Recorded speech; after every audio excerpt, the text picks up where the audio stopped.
Hey guys, and we're back with a new edition of the Keeper's Corner here. And we're a little bit late getting this one out, but we did want to go ahead and cover some of the new news and events here. That Kensai skin we talked about in one of our other videos is now available, and it is also on sale. There is a 2x gold sale this weekend, which is very nice for anyone who is thinking about picking up some gold. Of course, the last gold sale we had was only a bonus 50%, so this 2x is very welcomed. We have the Thief's Quest backup, which we have covered in another video if you're having any trouble with that one. There's 50,000 gold available in the Thief's Quest, as well as a number of Catacombs maps, and an additional probably 15 to 20,000 gold if you can complete every stage using your gold boost team. And most importantly, we have opened up a new festival for now. This will be the Learned Scholar event where you have to consume skill scrolls to progress through the reward tree. And the important thing to note there, of course, is that skill scrolls cost money to consume. So in order for us to reach the 2,000 scroll mark, we would have to consume 200,000 gold worth of regular skill scrolls. And when we go ahead and look at the rewards here, that's really not worth it for most of us.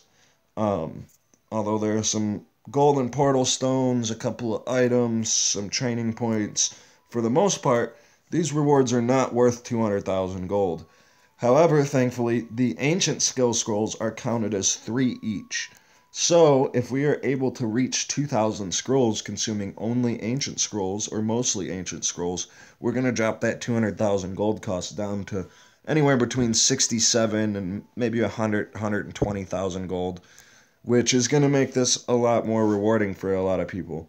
I really, in most situations, would not suggest using 2,000 regular skill scrolls. Just to get a void core and a couple gems and portal stones. However, if you look, there is about 55,000 gold available here. So if we're able to do most of this with the ancient skill scrolls, that void core and those portal stones will only end up costing us about 25,000 gold. So you definitely want to not go in here and click this button to learn all of your skill scrolls for every hero. You're going to want to go in individually for each hero and learn only your ancient scrolls, as you can see here. Now, ancient scrolls still only cost 100 gold to consume, the same as their regular counterparts. So definitely be consuming all of those ancient skill scrolls as you are going through.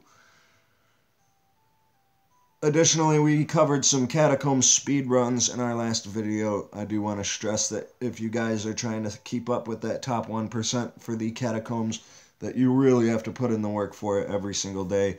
There are already a number of members that are starting to hit 10,000, and as you can see, the leaderboards are getting very steep here.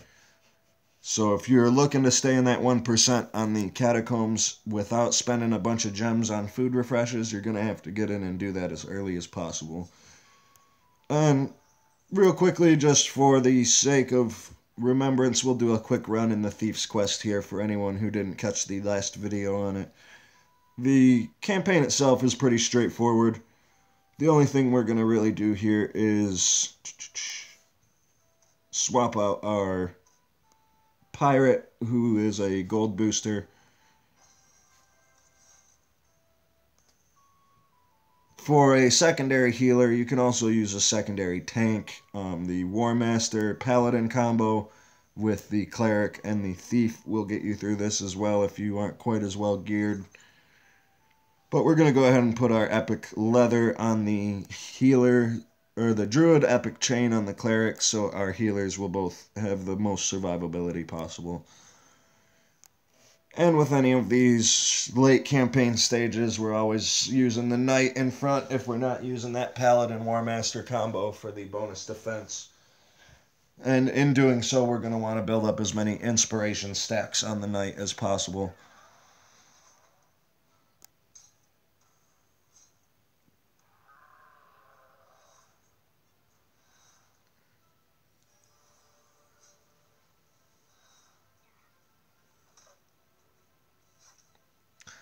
But if you saw my previous video on the Thief's Quest, this is a pretty straightforward campaign. Most of these stages don't have too many gimmicks or things that are too difficult to deal with. The final stage here does have a Cloud of Weakness guy, one of the big eyeballs, and a sneak attacker. It's a pretty straightforward lineup. You just take out the Cloud of Weakness and the eyeball as quick as possible with your waylay.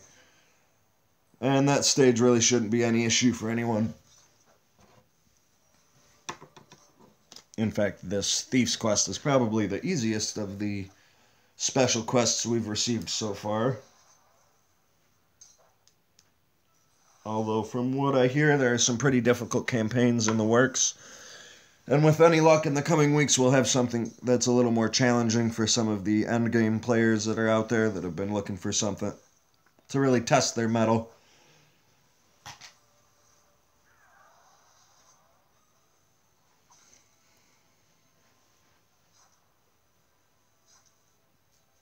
And we did mention before as well, so far we've been fortunate that the featured heroes have been common and rare heroes, but there is a very good chance that in the future we'll start to see some super rare and epic heroes featured in either daily or weekly campaigns where some of you might not have those heroes unlocked. And for that reason, I definitely advise using the hero shop to unlock as many of your epics as possible without crippling yourself too much gold-wise. During this gold sale, if you have any intention of picking up gold, is a really good time to do that, and to pick up stones in the shop otherwise.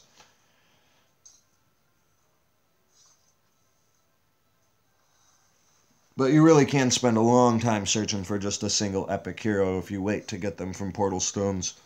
I personally waited for the Ranger and ended up going about 40 to 42 levels before I got her from a regular Portal Stone.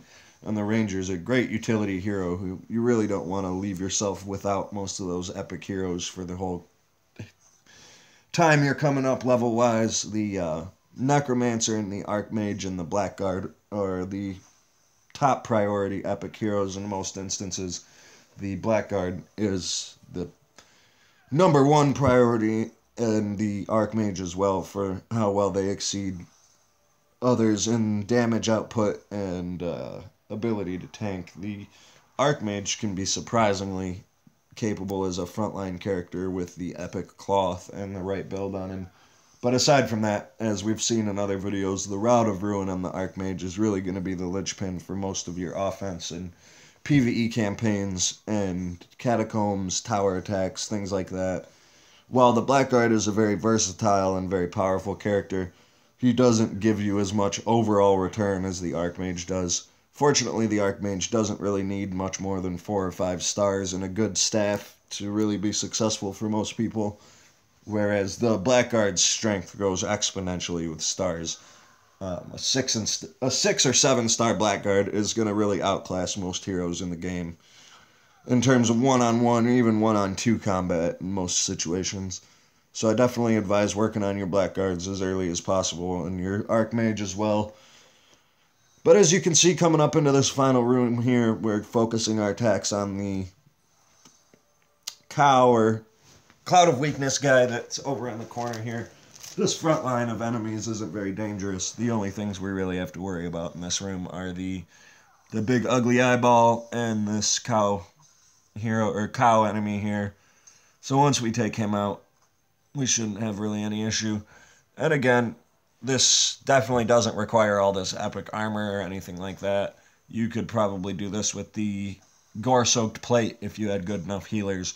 However, I definitely suggest the Shell of Protection if you are over level 36. It's going to help you get through a lot of these final stages in these special campaigns. And anytime that you're having an issue in a PvE campaign, running 2 healers as opposed to 1, as alongside a strong tank with taunt and a good DPS hero, is really going to get you through a lot of that content. And if even then you're still taking a little too much damage, that combination I mentioned of the War Master and the Paladin with their stacking defense buffs is going to be able to get you through anything that you can't get through otherwise. The drawback there, of course, is a very slow build. Fortunately, there is no time limit on PvE campaigns, so we can take all the time we need to beat some of these harder stages. And you can see, again, we're back to using Righteous Call here on the Cleric.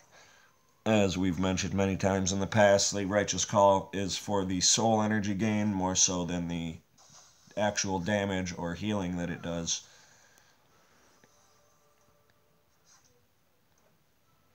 Because unfortunately, both the damage and heal on it are pretty negligible.